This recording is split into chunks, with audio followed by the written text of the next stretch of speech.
আজকে কিন্তু দেখতে দেখতে উল্টো রথও চলে এসছে। তোমাদের সাথে তো সোজা রাতের ব্লগ আমি শেয়ার করেছি, আর উল্টো রথেরটা করবো না সেটা কখনো হয়?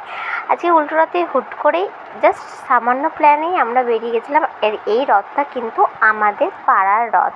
তো তখন কিন্তু বৃষ্টি পড়ছিল আর আমাদের পাড়া থেকে রথ যাচ্ছিল। তো রথ দর্শন করেই আমরা কিন্তু বেরিয়ে গেছিলাম অন্য জায়গায় একটু ঘুরতে।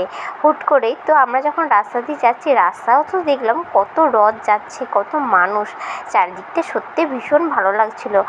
এরকম অকেশান আসলেই তো খুব ভালো লাগে, আর আমাদের এই চন্দননগরে তো অকেশান লেগেই থাকে।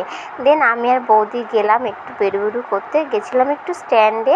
তো ওখানে বসে বসে আমরা তো দুজনে অনেক গল্প করছিলাম, অনেক ছবি তুলেছি, অনেক ফটো তুলেছি। তারপরে কি মনে হলো, চলে গেলাম একটুখানি কেনাকাটা করতে। তো ট্রেন্ডসে গেছিলাম, তো ওখানে একটু ভিডিও করলাম, তারপর কিনে নিলাম মোমো।